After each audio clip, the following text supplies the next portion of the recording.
kanalen. I dag skal vi ta opp nok et interessant tema, så jeg setter over til studio. Well, good afternoon, everybody. Thank you very much for your coming. My name is Björn Korf, and on behalf of the Citizen Initiative Step Up for Children's Rights, I welcome you all. I also would like to welcome our partners that have arrived here. Eduard Pröls from the campaign platform Citizen Go is here. Then also Tor Åge Berglitz, who is in the panel, as you can see. He is from the children's rights organization in Norway called Barnets Beste. And then we have here Philip Warszak. I hope Warszak. He is from not from Norway. He is from Poland, from the lawyers' association called Odo Juris.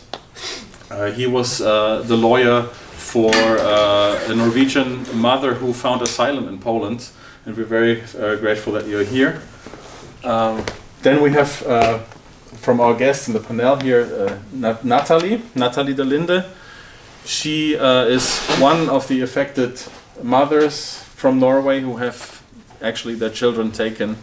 You will hear her story, and with the support of Tor Åge Berglitz. Nathalie, very, very thankful that you're here, that you're very courageous to share your story. Then next to Nathalie, this is Rune Fardal. You might have seen him on the BBC documentary, which was on television last August. Rune is really a veteran for family rights in Norway. I think he is the one who has studied the system for more than 20 years, so you can ask him a lot of questions. Then next to him is Marius Reikeras. He is a human rights counsel from Norway. He is the one who brings all these cases to the European Court of Human Rights, and he knows many cases. And then last but not least, this is Stephen Bennett from our platform Step Up for Children's Rights. He is also the author of an upcoming book called Stolen Childhood, and what this is all about you will find out later when he comes to share. But I would like to ask Rune to open it up with his statement. He will talk about a case where we will be tomorrow at the Norwegian embassy protesting about the case of an American mother. So Rune. Yeah, thank you, Björn. My name is Rune Fardal, and I took a few notes of this Amy case. You can see the picture on the poster over there, and we will probably have a lot of posters in front of the Norwegian embassy tomorrow. So I went over there earlier today, and I could see that they was putting up fences, probably to protect themselves for human rights violations. Anyway, let me talk a little about, I made some notes on the Amy case, Amy Tyler case. Amy Jacobsen is a American citizen. She was born in the US, where she was also spent the first years of her life. Later, her family moved to Norway, where her father originated from. In Norway, Amy gave birth to her son, Tyler. It was in July 2013 when Amy's worst nightmare began. Without any warning, the Norwegian Child Welfare Service, the so-called Barnevernet, known as had accompanied by police, knocked on her door, saying that her 19-month-old son Tyler had to be taken to a hospital for an examination immediately. What happened? In the weeks leading up to the taking of Tyler, the young mother was increasingly concerned about the growth curve of her son. Tyler did not yet want to move to more solid food, but instead continued to prefer breast milk.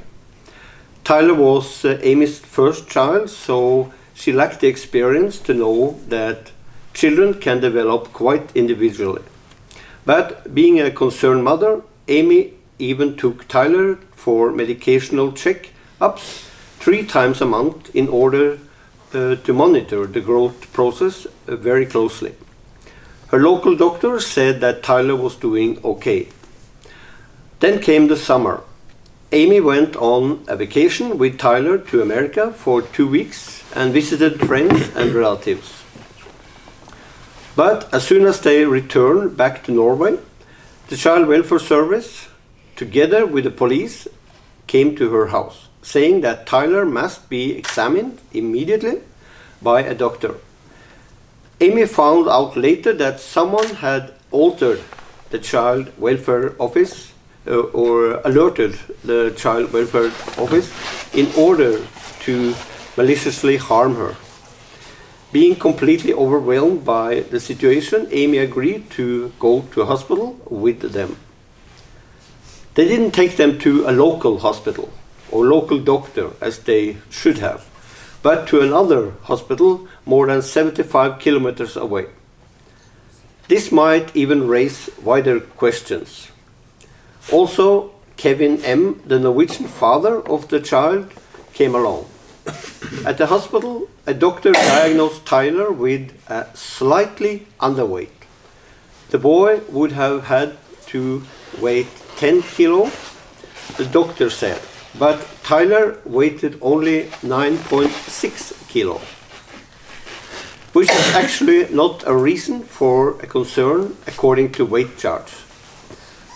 The doctor also diagnosed a slight vitamin B12 deficiency, and he criticized that Amy was still breastfeeding her son.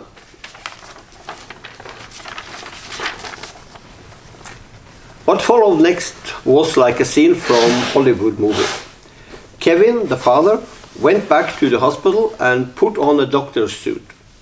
In disguise, he was able to get to the room where his little son, Tyler, was brought in the meantime.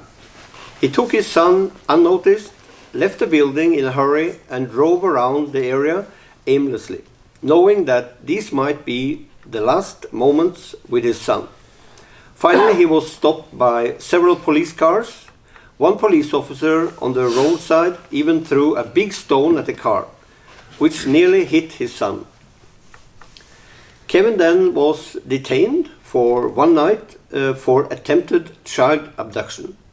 He was released the next day because a judge realized that Kevin was the biological father and he still had parental rights. However, little Tyler remained in the care of the Norwegian Child Welfare Office. For the time being, the parents still had the right to visit and occasionally see Tyler in a police station behind double-locked doors. But a year later, the visitation rights were cancelled. The authorities saw a potential abduction risk as Amy is an American citizen and they didn't want her to take Tyler to America. In the following court trials, this was also the main argument for removing parental rights from both her and the child's father. On 22 September 2014, Amy saw her son for the last time. Up to now, both parents don't know where their son Tyler is and how he is doing. In order to hide the child's new whereabouts, the authorities changed Tyler's name twice. At the age of 4 years old, Tyler already had 3 different names. Amy has never been evaluated by a psychologist on her caregiving skills as a mother or how she is as a person. In fact, this has never been a part of the entire case.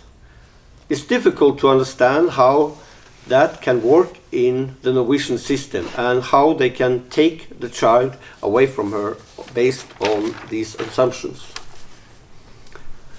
Now in 2019, Tyler is about to be forcibly adopted, even though reports indicate that he is asking questions about his real parents and who they are. So that's where the case stands today. And as we see, this case, as many other cases, they lack the professional judgments that needed to be on the table before you can even take away a child. And as you know,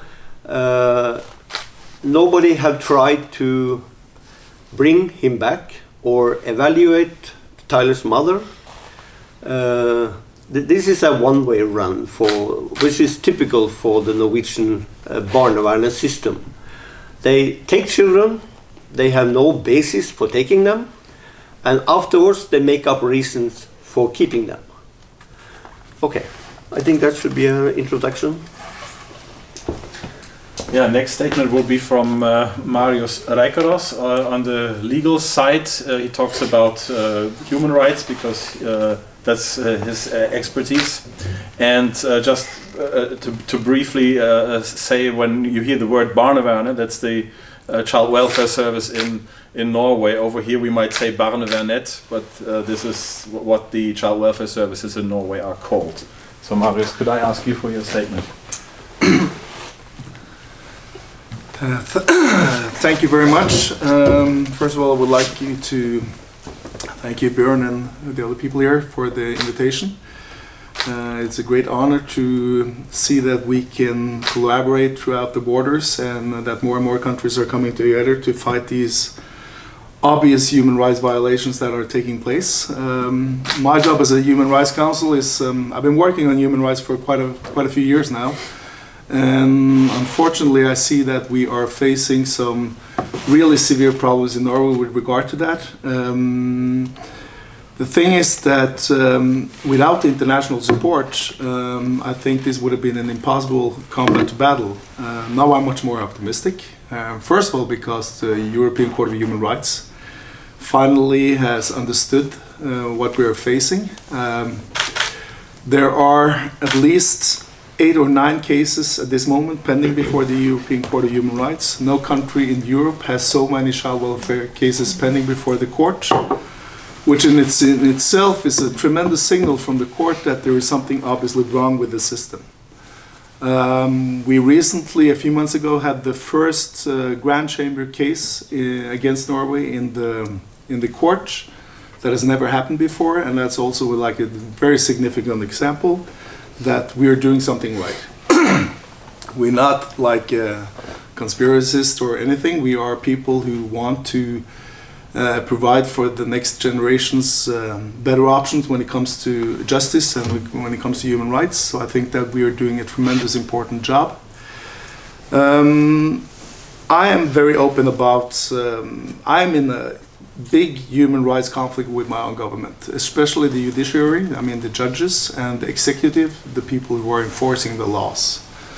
I can only say what Rune just said here, that I have experienced throughout the last 15 years too many examples, not only related to Barnevernet, but in general, that we are facing a system that is willing to cheat with the most fundamental things we have, the evidence. We have a system that is willing to accept official statements without any justifications based on proofs. And we see how this turns out the consequences for the people who are facing it. I mean, we're talking about irreversible consequences for those who are facing this system. And of course, we only have to go a few years back in time when we fought this war in a very solitary way. Now it's far much better, and that's why it's so important to keep on with the fight. After I've been here now, I will probably go to Romania to ask for more support, because one of the most famous child welfare cases actually in the world, but the Bunari case, was just accepted by the European Court, making it into one of these very many cases who have been accepted.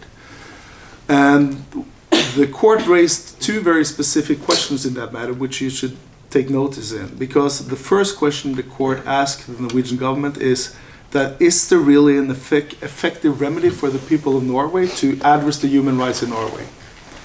And if you ask me, of course, I think you know the answer already, because I definitely will say no.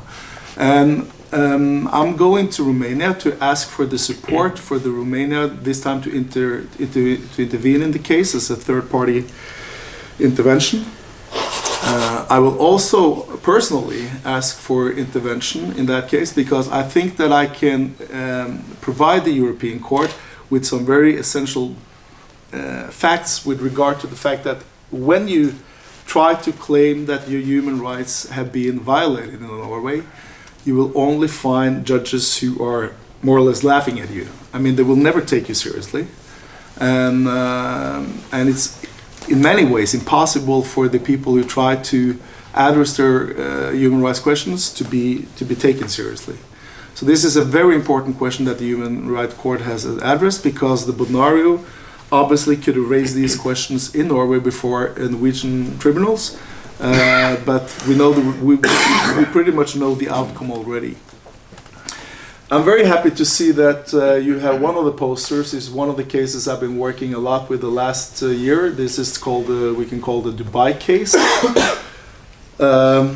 That case is really a shocking case, and because the main reason why the county board in the first place decided to remove the child from their biological family was because they were Finnish Swedish, they were Scandinavian, they were Nordic.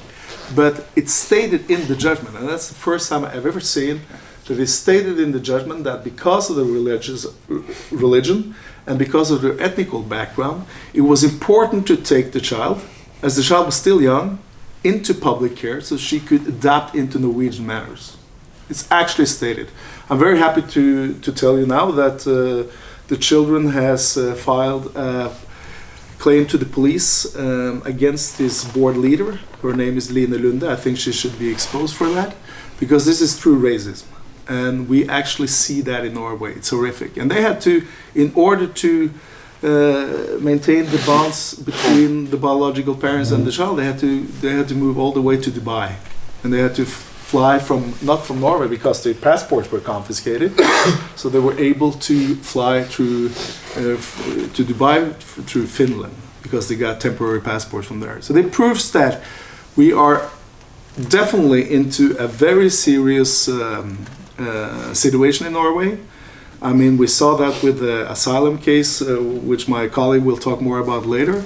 But it proves that more and more, and that what makes me more and more confident that we will try to change this, because sooner or later the Norwegian government has to resign. They have to change, or they have to turn the world around, because as we can see now, more and more countries are turning their back against Norway. I recently got back from Turkey, where I had a big interview on Turkish television.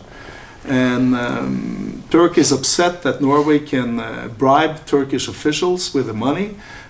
They can violate Turkish law without any consequences.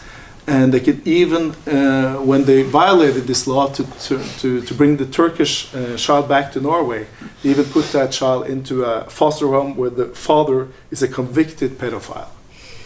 So it proves that, and of course, without any consequences for the people in charge. So my final statement is that it's wonderful to see that we are here. It's wonderful to see that it is being broadcasted, and we just have to keep on the road, and I think that we will prevail in the end. And I think that obviously we are waiting for the judgment in the Grand Chamber case with Laban, and there is no option in that case, only to win that case. So, and I really hope so. My final statement is that this week was actually a very positive week with regard to two judgments arriving from the European Court of Human Rights. They were not addressed against Norway, but they were addressing issues that is definitely related to Norway. The first judgment was related to a grandfather who had his granddaughter adopted. But even though the child was adopted, the court stated that he had right to see his granddaughter, and that was for the local courts to assess the possibilities for the grandchild and for the grandfather to get together. And that is extremely important in Norway, because we have the same system there, that once the child has been adopted, there is no chance at all to see for the grandchild and the grandparents to communicate. So this is a huge breakthrough in my opinion. The second very important judgment that arrived was a case which also applies to especially Norwegian officials, because what we see in these child welfare cases is that once a public official says something, the judges more or less like take it for granted without really relying on any evidence. And that's what the court said, that you cannot just rely on a statement without having substantial proof behind it. So these two things, I think, can contribute to make things better even in the nearest future. So we'll just keep up the pace and move on with our fight against the government. And I think this is one of the most important fights we've had ever since World War II. So we got to keep it up. Thank you very much. Well, thank you, Mario. He mentioned this case in Dubai, and that says also that people are actually leaving the country, they flee the country. And another case where a single mother has fled the country is the case that attorney Philip Wawaszek is going to present now. It's a Norwegian mother who fled with her daughter to Poland to seek asylum there, and he was the lawyer. So could I ask you? Yes, and the final was that she recently got the asylum. Excuse me, but in the first place I would like to thank you for the invitation. Thank you very much. Thank you for the attendance. And as I'm dealing with Norwegian cases only for 2 years, not as Rune for 20, I'm still shocked about the basis they are taking the child to the custody. For example, as you mentioned, the Swedish family, this jaw-dropping argument. And when I first get to know with Silja Garmo case, I didn't believe her. I didn't believe her that it is possible in civilized country to take away child just on the grounds that she, I don't know, abuses paracetamol, or that she is always tired.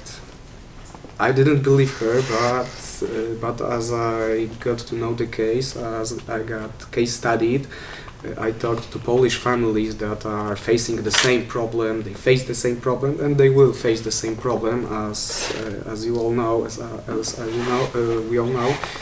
I started to believe her, and I noticed that the Norwegian system isn't working at all. So, back to Silja Garmo case, as you told, she is a single mother. One of her child was taken away earlier, and she got pregnant with the second one. With the other father, they didn't know each other. And the Barnevernet start proceedings when she didn't give birth. It was about 2 months before the giving birth. They already started the proceedings, and they wanted to take the unborn still baby to foster family. She delivered the baby. She signed some kind of agreement with the Barnevernet, and she went to the, as it's called, as you all know, the horror house, the house for single mothers to be evaluated by some professionalist if she's a good mother. And she fled from that house just seconds. It was really seconds before they took the child, because they were going. The police was going to take their child, and she fled to Poland. She managed to flee to Poland, and she got to Ordo Iuris when my boss Jerzy Kwaśniewski heard her case and decided to help her. So we started the asylum proceedings in the last day of August 2017. The Polish asylum proceedings first step is before the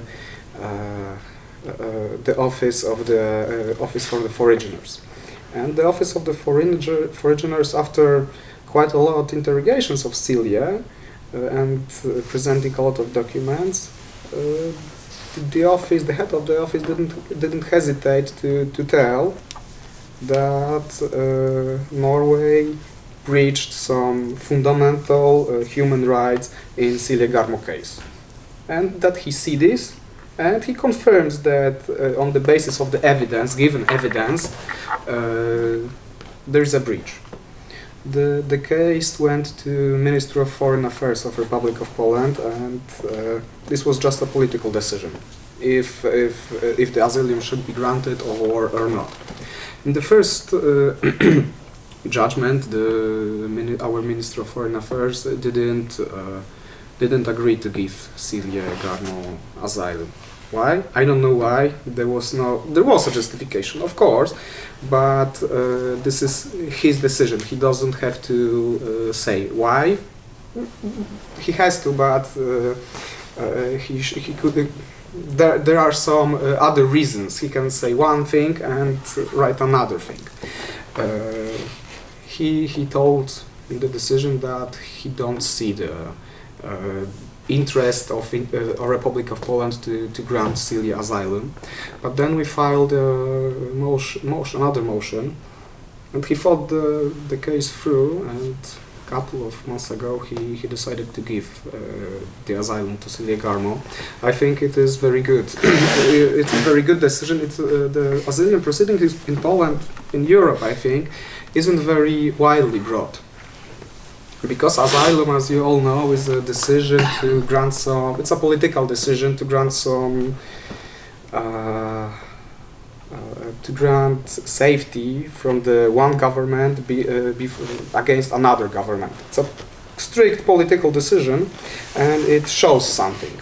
And I think this is very strong voice in the discussion in Barnevernet from the Polish government, that even Polish government see that there's something wrong.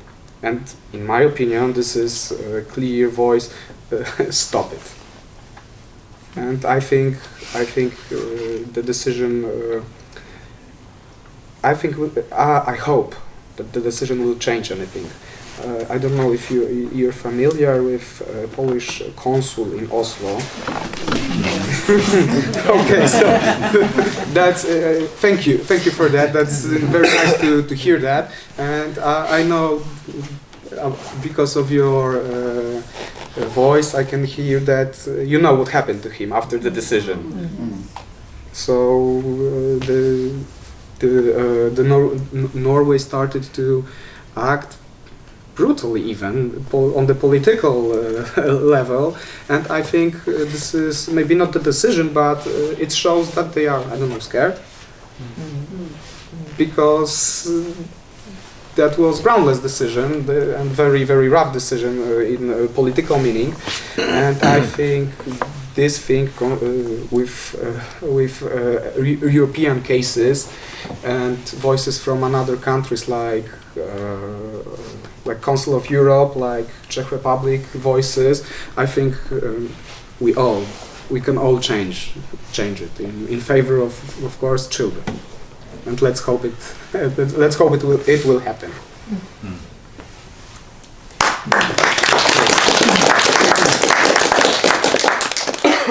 Yeah, for those who might not be familiar with the case of the Polish consul, I just would like to explain this a little bit.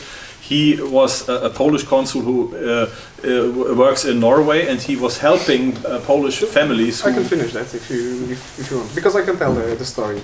Yeah, because we're running short on time. Okay, so he was helping very, very much Polish families. He helped about 150 families. He was very maybe not aggressive, but he was very strict. If Polish children got into Barnevernet, he was always helping the families, and because of that, he was thrown out by the police from the proceedings, and then just weeks ago he was considered as persona non grata by Norway state, and he had to go back to Poland. Yeah.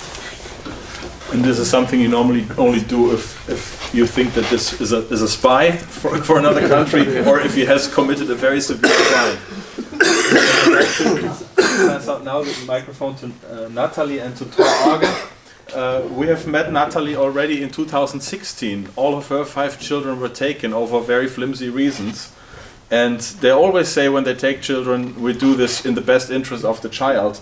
But she will tell you what has happened to her children and how the CPS, the Barnevernet, have actually really ruined her children's lives. Yes, in 2016 I lost all my 5 kids because I have moved too much. They were good in school. I have never had problems with them. They eat well, they they were actually role models in school. Two of them, I mean, and I got shocked when I lost my kids, and yeah, it's been almost 3 years now, and my 3 kids are living in foster homes. Now the 4th one does too, and my oldest one got home, luckily, but the midst, I'm not so good in English. The nest eldste. Nest eldste. Yeah, the second child. He ended in foster care too, but he was running to me all the time. And then he ran to me at night, and then the children's services just took him away. But I'm against foster home, of course, but I did know that he has had it good in that home, so I didn't want them to move him away to an institution. What's happened in that institution is that he was. I need to tell you about my kid first, because he's like a good kid. He had really good in school. He was a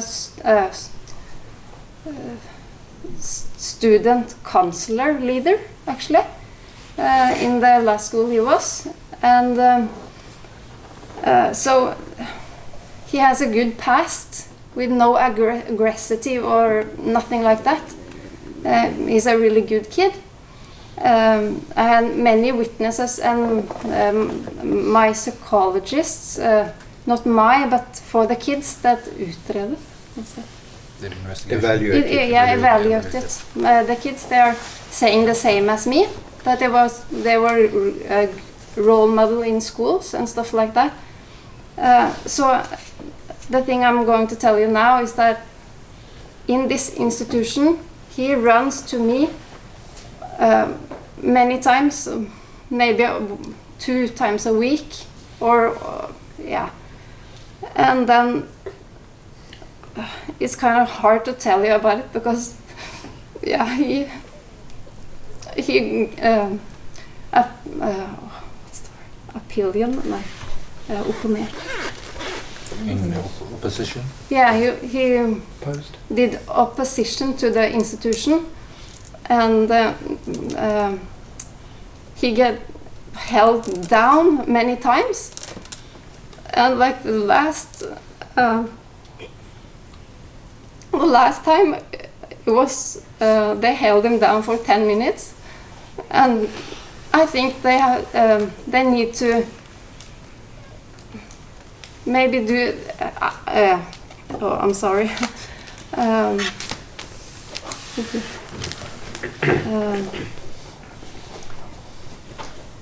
I don't think it's okay to like force kids down,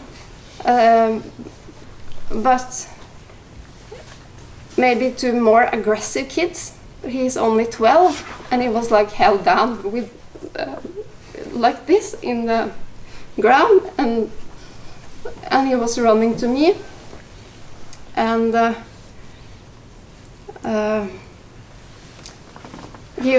I didn't know where he was, and oh, it's hard to speak about this. I'm sorry.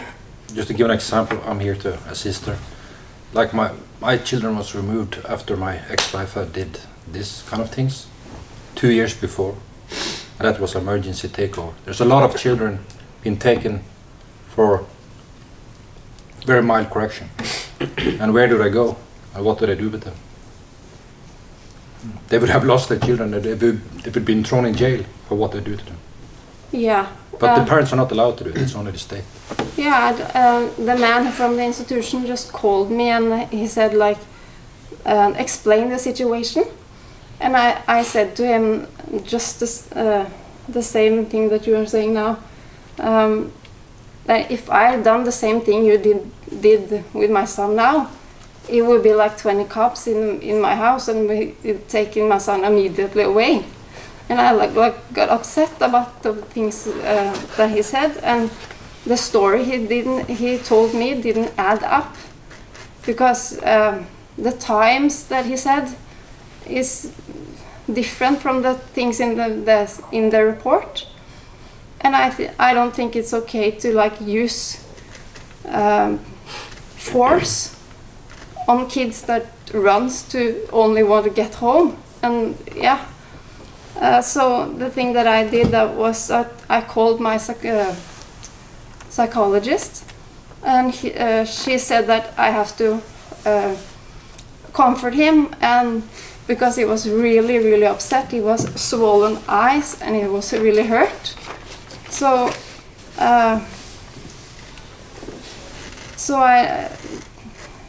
I held him for one night, even though I didn't not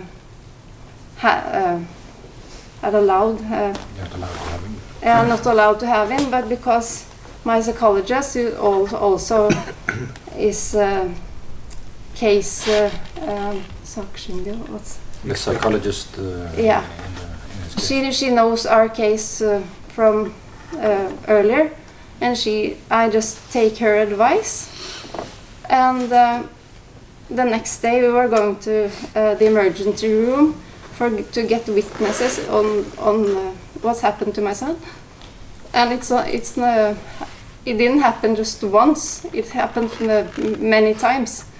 So, and he didn't want to go back there. He was crying all night, and he was really, yeah.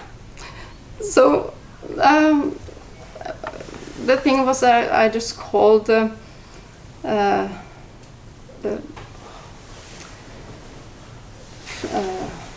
more witnesses, and Esther Solberg, who is a psychologist, she said, just come to me, not go, and I did.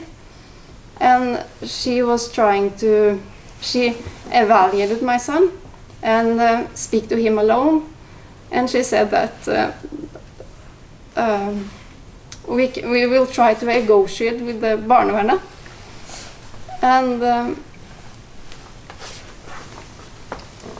and they didn't want to negotiate. So me and my son was actually, I didn't want to send him back.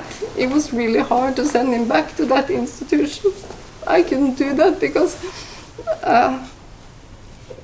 what did he say? If you had he said that he wanted to die if he won't go back to that institution. So I just have to comfort him. So I was actually trying to do the same thing as Silje Garmo. So we fled to Poland, and we got, yeah, it's so hard to speak about. It's, yeah. You were stopped by the German police. Yeah. And it was... Excuse me, so this is, your case is the case the German police stopped about 2 weeks ago? Okay, thank you. I would never have done that if I just seen that my kid is suffering, and the Norwegian Barnevernet doesn't want to do nothing to help him. They were going to send him back to that horrible institution. To just sum up a little bit, imagine if you as a parent had a child that looked like he did, been through what he did, and said, I want to kill myself, don't return me to the mother, don't return me to the father. If you don't protect your child from going back in that kind of situation, they will actually take the child away from you, from not following up the child. They will actually say to the mother or father, you are the one that has to make sure he doesn't go into a dangerous situation. But now the media would project this like a lady trying to escape with a child. She was actually trying to save the child, and she was forced into the situation. And if you don't make enough publicity about this, the Norwegian government will try to put her in jail for taking the boy out of this institution. And we should also know this fact that, I think it was yesterday, the major newspaper in Norway said that I think it's 45 of 60 of these institutions are having serious mistakes. There's a lot of drugs, there's a lot of suicides, and the situation in Norway is really, really scary, really, really scary, because the government is also now trying to hide it. And this is not the worst thing that we did since the Second World War. We had Silja, which is a refugee, it's a symbol, and we can hear your emotions now, but you have to put yourself down in the child. And this is my point of view. My organization is always focusing on the child. The problem back home is that the opinion of people say that this is the parents' view. They take the parents' position.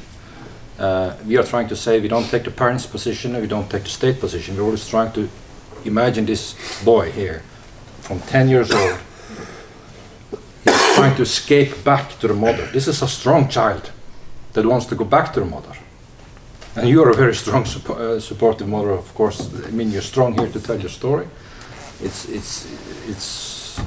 extraordinary. But think about this child. He's trying to escape for freedom. It's exactly what he's trying to do. He's escaping for freedom. And one of my heroes is Joachim Barnevernet. He was the last heavy water saboteur of the heavy water during the Second World War, and he said something to me. I've flown him a couple of times as a pilot.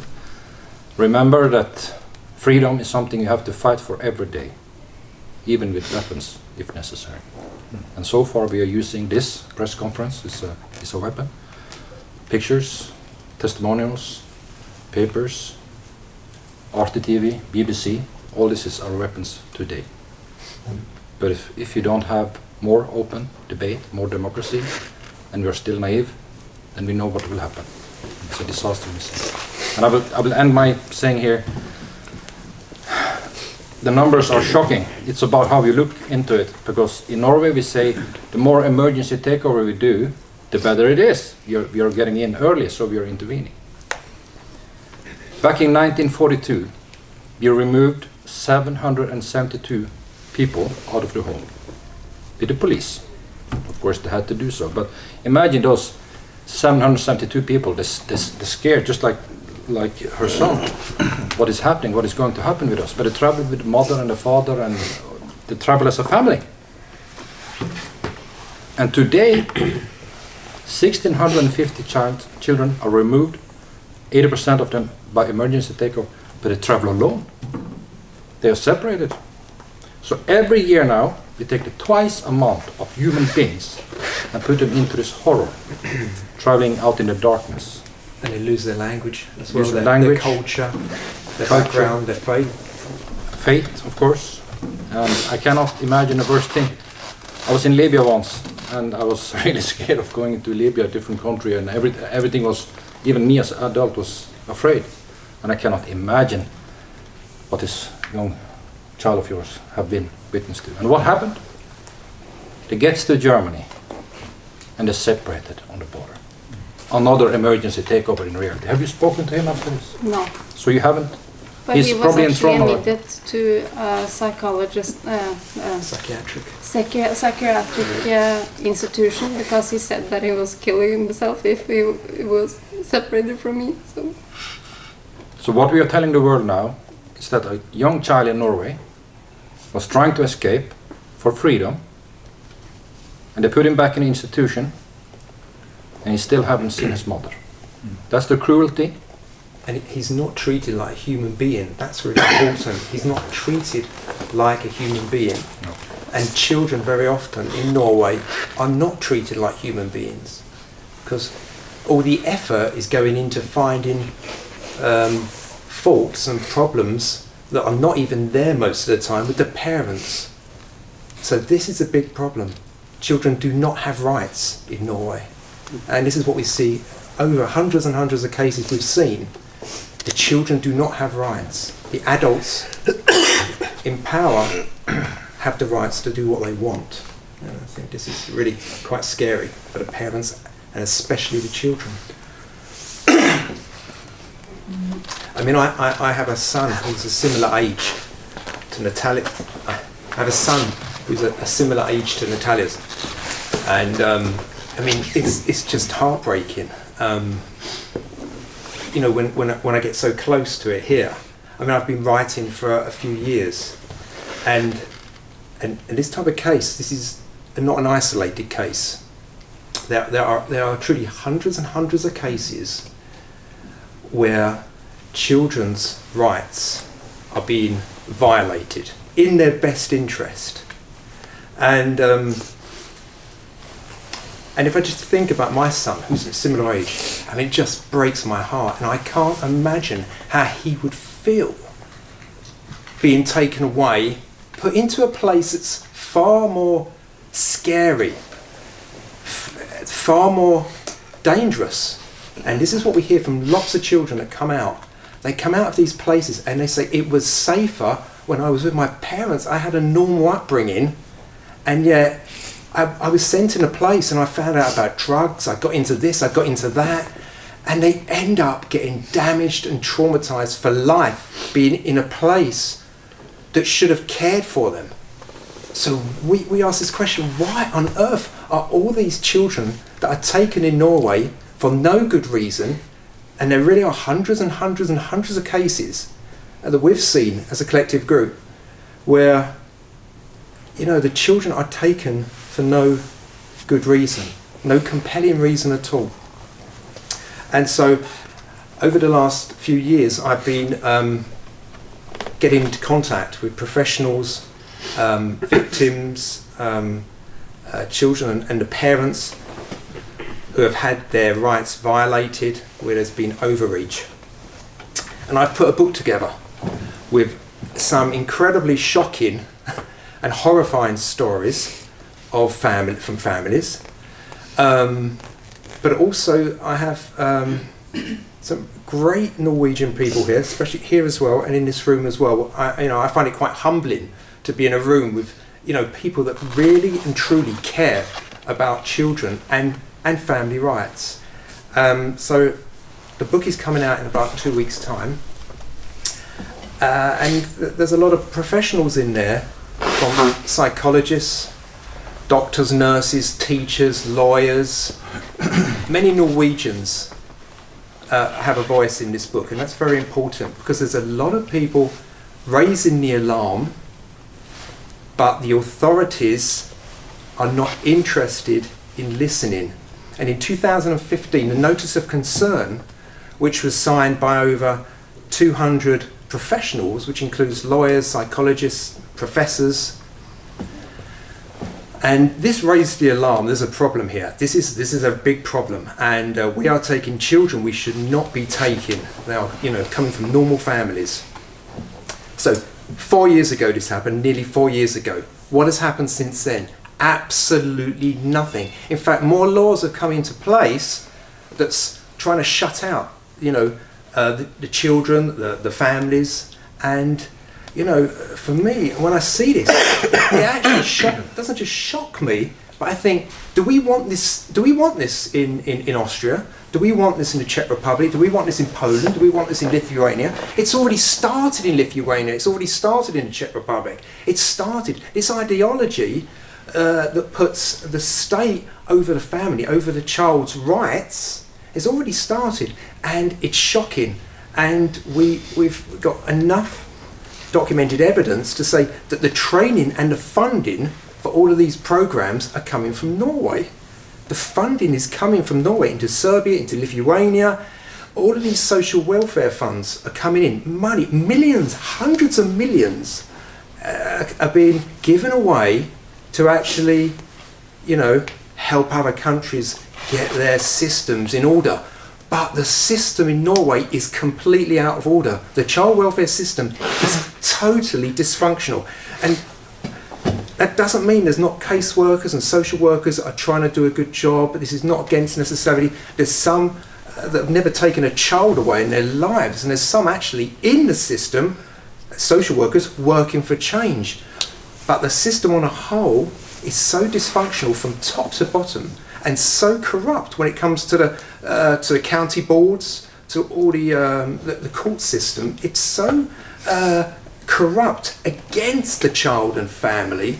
There is no way the family can win in 90-odd% of the cases when it goes to the county board. So this book, I'm really hoping, helps even in a small way to give the children a voice in Norway, and also the families who are having their their rights aggressively violated. I hope it really does help. So the book is out in about 2 or 3 weeks. It's called Stolen Childhood. You'll be able to buy it on Amazon. And I really believe every citizen who is interested in family or children's rights, or just any citizen right now, should actually find out what is happening in Norway. And maybe this book helps the Norwegian authorities as well, see what's happening in their system. I just hope so, and I hope and pray it helps in change. But like I said, I want to also thank again all the Norwegian friends and advocates for children's rights that have come here. It's really an honour and a privilege. So yeah, thank you.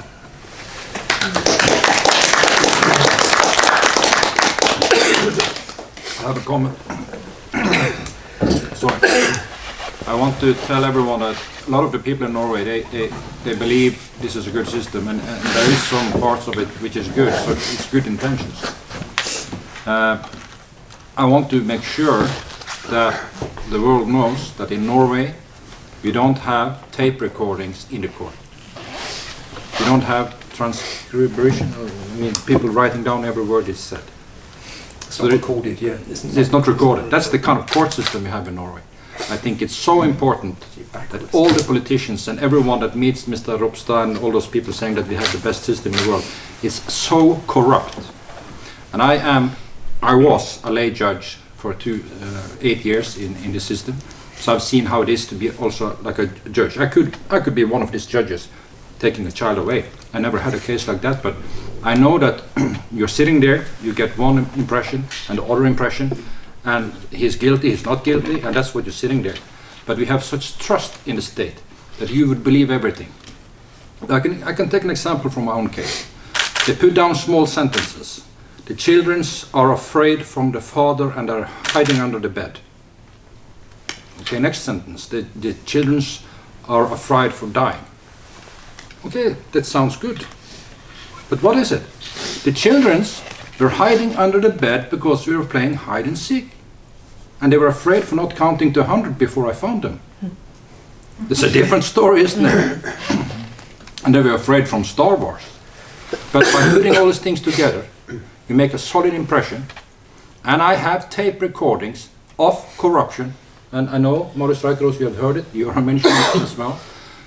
It's about 40 billions of Norwegian kroner is going into the system. It's like a defense budget. And who's making this money? Who's defending it? Who's telling you the lies? That this is an export thing. I agree that it's a good thing to export a system to help and aid families. That's where they sell it in. But that's not what it is inside the bottle. It says something here on the label, but when you open it up, it's not what's inside. It's a fraud. And they're killing children. 120 children are killed or taking suicide in the system. And then they take the parents as well. So the numbers are extremely higher than the 22nd of July. It's nothing. And to the religious people in this, I know this program and broadcasters, God created a family. And what is happening when the state is trying to copy God? That's 666. Simple as that. That's how it's explained to me. I think it's the same. We are trying to be the best. We are trying to be better than a family. We are pointing out the parents as a group of people not good enough. And the leader of Barnevernet in Norway says that 70% of the parents are not really good enough. And maybe 40% of the children in Norway should have some kind of assistance from Barnevernet. So this export Norway is trying to do. I know one word we have said before that we have exported out. There's two words actually. It's Barnevernet now, and the previous one was Quisling. That's the 2 words of Norway. I'm not proud of my country after this, and I urge everyone listening, because what can you do?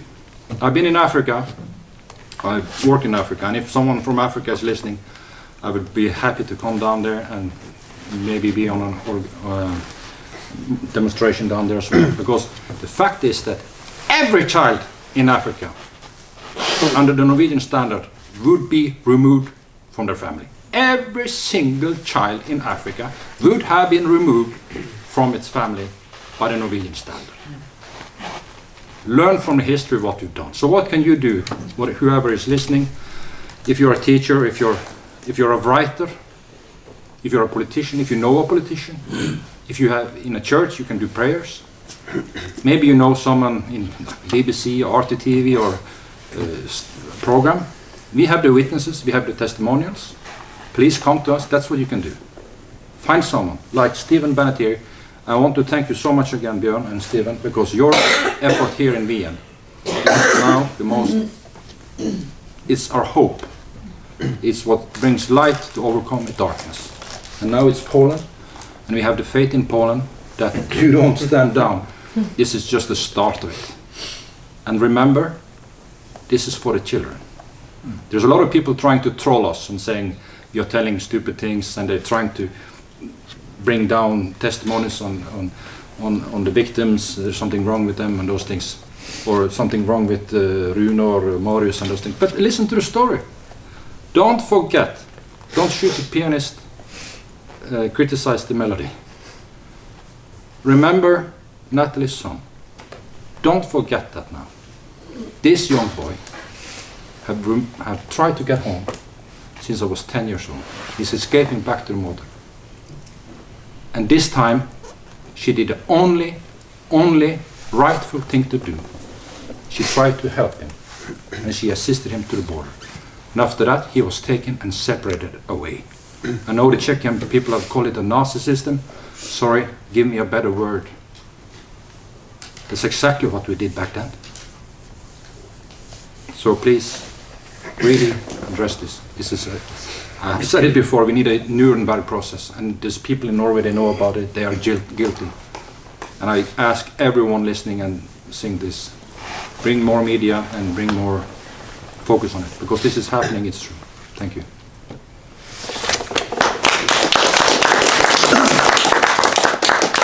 Okay, one closing statement from Marius. It will be very short. Natalie, thanks for your statement. You gave a very strong statement, but I would like to tell you that what you were actually saying right now is a perfect example of how Norway is violating human rights. Because in November 2016, the European Court of Human Rights said in one of the first decisions against Norway that children, at least those over 12 years, are fully entitled to decide themselves. And if Norwegian authorities knew about that, or if they paid attention to what the court said in November 2016, you would have been in a total different situation, wouldn't you? Yeah. Because your child is more than 12 years. Yeah. And what is the court actually saying? But I think this is good. You have given a great statement that will be viewed by a lot of people. I will definitely bring your statement to the European Parliament. And to address that decision, it's called X versus Norway or something from November 2016, say, another example that Norway gives a total, pardon my word, shit about human rights. Yeah. So this is just a wonderful example how this is actually working. They don't care at all, and that's what we have to bring changes about. So I think we'll manage as well. Thank you very much.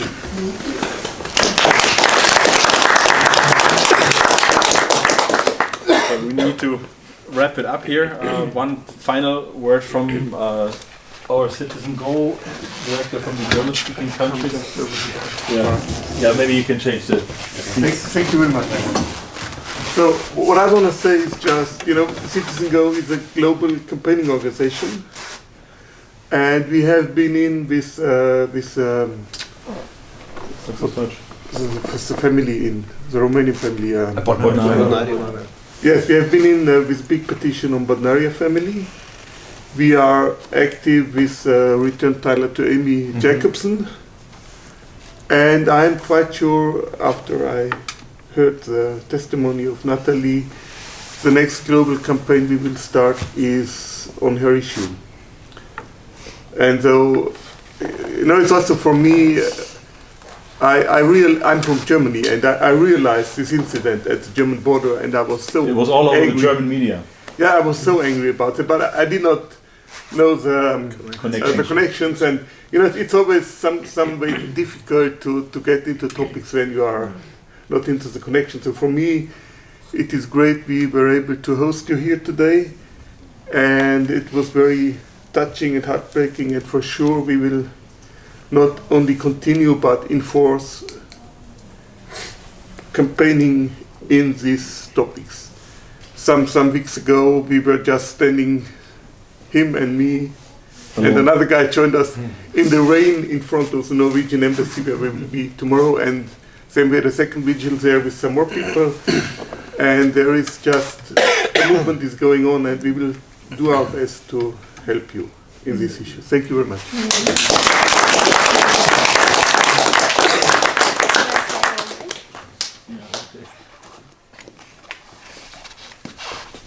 Me too. Just want to thank you all for realizing how hard it is in Norway and in many other countries too. Like you are saying, it's spreading. And like if I was then alone about this, it's really difficult. When people actually see that it's something it's something wrong in this country, in my country, sadly. And you guys, all of you guys, are just you are amazing, really. And you and Toroge and all of those who like stand up for us, people like me. Yeah. So I would just say thank you so much. Pleasure. You guys are awesome. If I can just take a few words, I'll make it short like you. I was involved in her case when they was on the run and helped out. Unfortunately, it ended up in Germany. It shouldn't have ended there. It should have ended in Poland, and we would have a new Sylvie Garmo case coming up very fast, because I talked to her son, I met him. He was scared to death from the Norwegian governments. He wanted to stay with his mother. He was ill-treated in the institution, and the report after report after report coming out saying institutions breaking laws, human rights. Everybody knows it.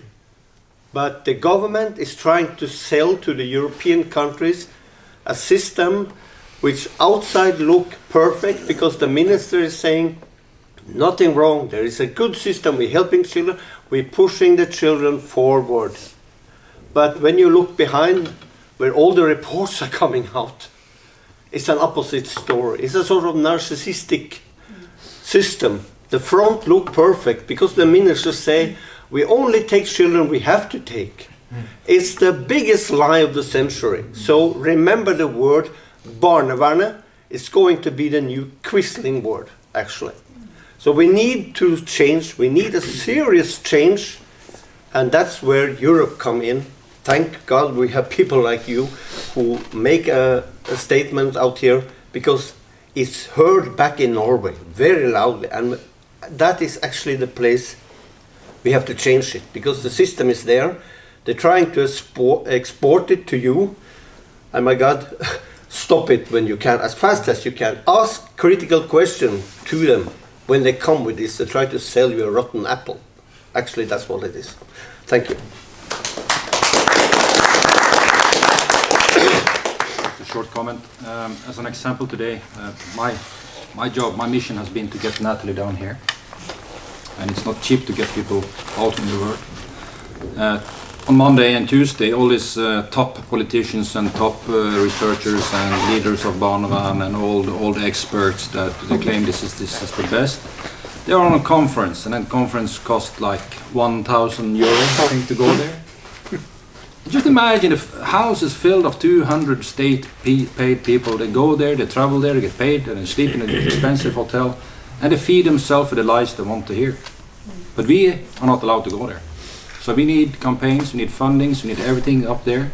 And I know now with Mr. Ropstad's his so stupid statements, saying that there's no grounds of saying children are being removed without a reason. It's the most stupid thing you could say, because you obviously don't know what will happen then. And at the same time, you are putting in laws, you're trying to get people in jail for posting things on Facebook. You're actually creating a resistance movement. People are now trying to make organized routes, trying to get people out of the country. They're now organizing to go more into the, like back in 1940. That's what's happening at the moment, right now. And we do have to do it, because it's children. Imagine all these children living like her son. And it's also important to all those good caseworkers in Barnevernet to step out and report it, because they know, many of them know. And if they don't believe it, then we have the witnesses. Then look into those cases. Don't look into the cases where you don't find anything. The biggest proof of this is, I'm saying this as a pilot. When you have to take a child out of a home, because Magne Raundal, one of the leading psychologists in Norway, said this: to take the child out of a home is the most criminal act you can do to a family in peacetime. Like we have to go back to 1940. So why do we then have 1,650 takeovers and 80% of them are emergency takeover? If you have to take 80% of them with emergency takeover, it means that the aiding system didn't work. There was no teacher, there was no family, there was nothing around to help. They're selling the lie. You just have to look at that numbers. Why is this so high number? And why is it increasing? Because they don't give help. They don't ask the family. They're trying everything to don't do that. And I have the proof of it. So the people now still trying to defend and calling us conspiracy theorists and all those things. You're on the wrong side. History will know that you were on the wrong side. Now it's time to step out and report what's happening. For me, every takeover, and the worst thing is, we can create a good system, because, like I said, a pilot, we always land on a runway. We don't try to land before the runway, and we don't try to speed up and run off the runway. That's the disaster. So you don't take the child too soon, and you don't go in too late. That's the goal, right? And if you do a mistake, then you have mitigation, you try to bring it back to the normal thing. They need to work on a total different level in Barnevernet. First of all, they need to do is to take the criticism seriously and meet us. Mr. Ropstad, I mean, why don't you want to hear it? I have tape recordings. Do you want me to put them on BBC for you? Of corruption? Okay. That's fine, I'll do it then. Bring me the national big TV. Now we bring Natalie's son. Basically, he's the one not being here today. Don't forget that. This is about the children. It's not about religious rights or family rights, because the family is important. If you break down the family, you break down the creation of what it was meant to be. And this is what the state is doing now. Always done it. Thank you. Well, thank you very much again for coming. We see that this is a very, very serious topic. We don't have time now for questions anymore, because we have to be out here in 15 minutes, because the next group is booked here already in this room. But if you want to ask further questions, you can do this now individually. And also I would like to mention, when you go out on the table, there is a press release with regards to the book, and also an open letter that we have put together for the Norwegian embassy here with regards to the case of Amy's son Tyler, that we would like to hand over. This is also that you can take home and use it in your publications. Thank you very much for coming. And tomorrow at 11 o'clock we'll start at the Norwegian embassy at Reisner Straße our demonstration. And also the media people represented here also invited to participate and take pictures. Thank you.